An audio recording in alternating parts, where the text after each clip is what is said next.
Bom dia, tudo bem? A mensagem que Deus colocou para mim hoje, ela diz assim: como faz bem sentir a presença de Deus, um sentimento de paz, amor e esperança. Senhor, tende misericórdia de nós.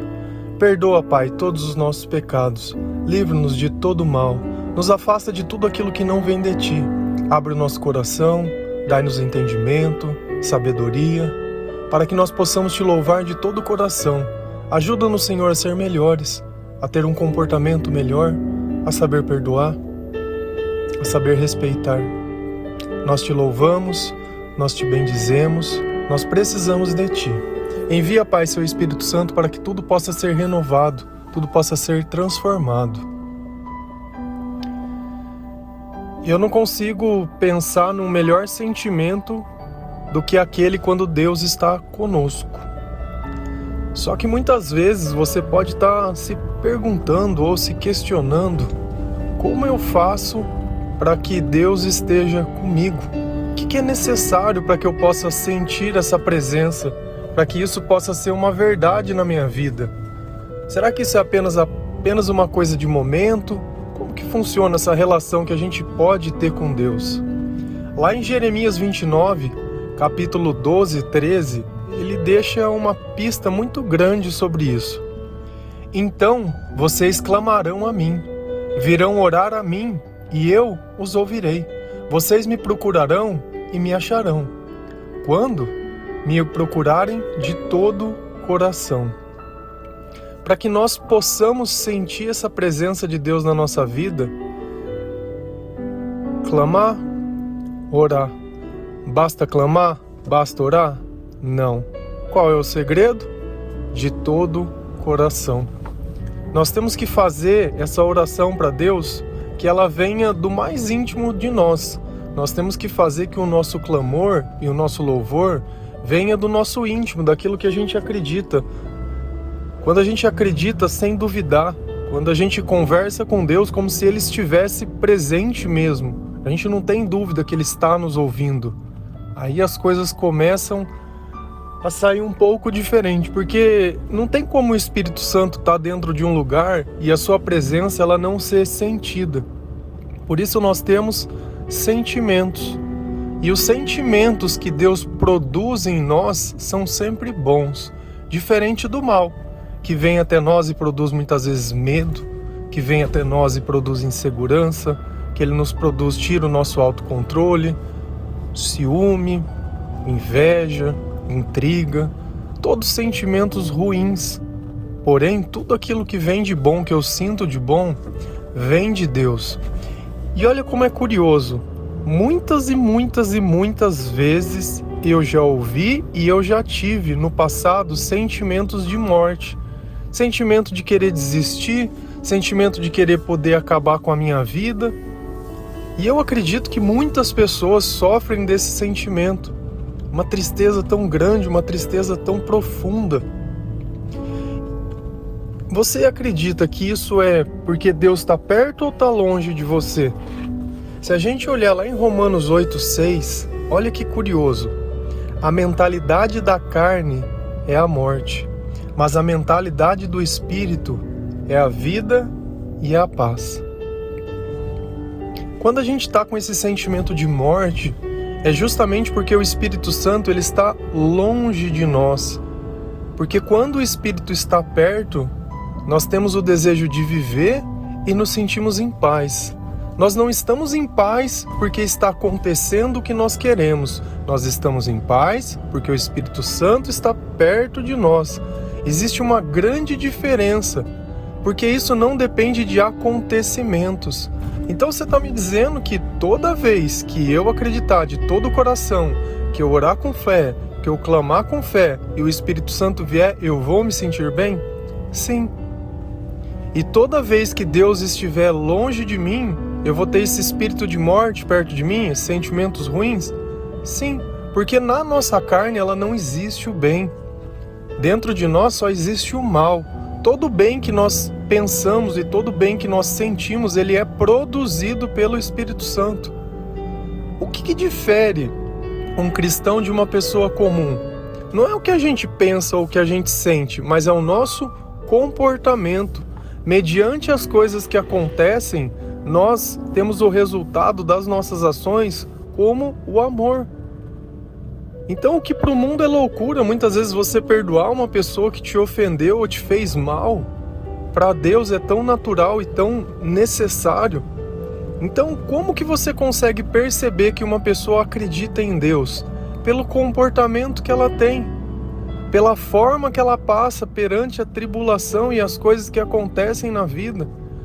Por mesmo ela ficar com prejuízo um tempo atrás, lá na frente você percebe que aquilo tornou a pessoa ainda maior.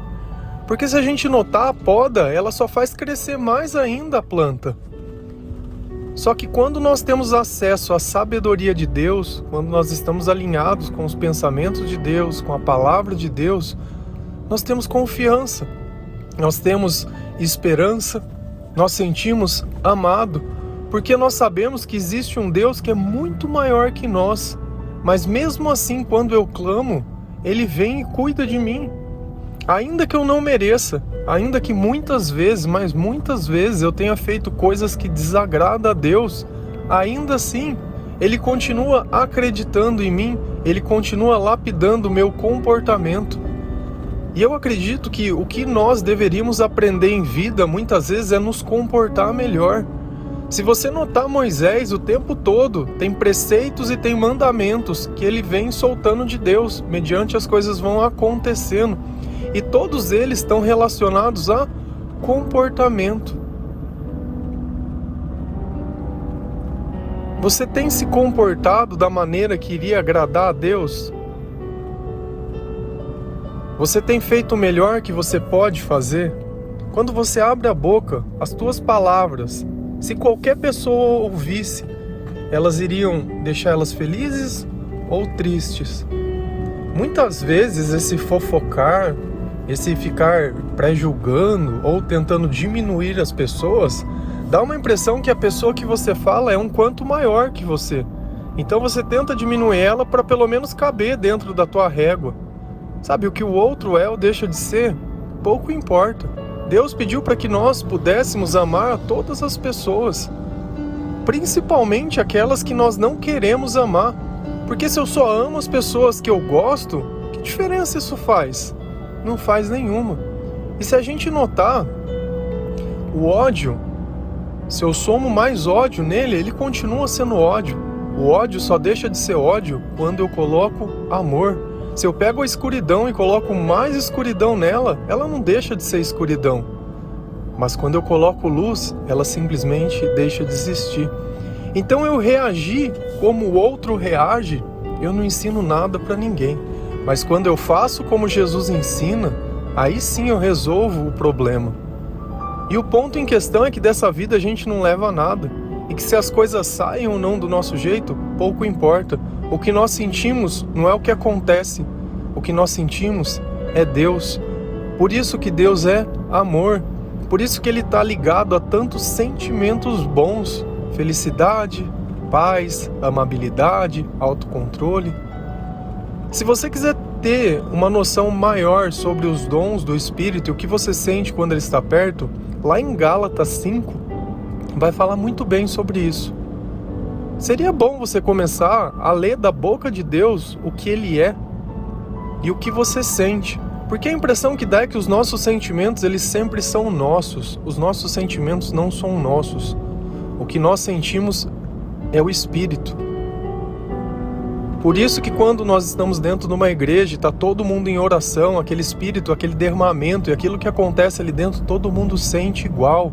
Se fosse uma coisa individual, cada um estaria sentindo uma coisa diferente.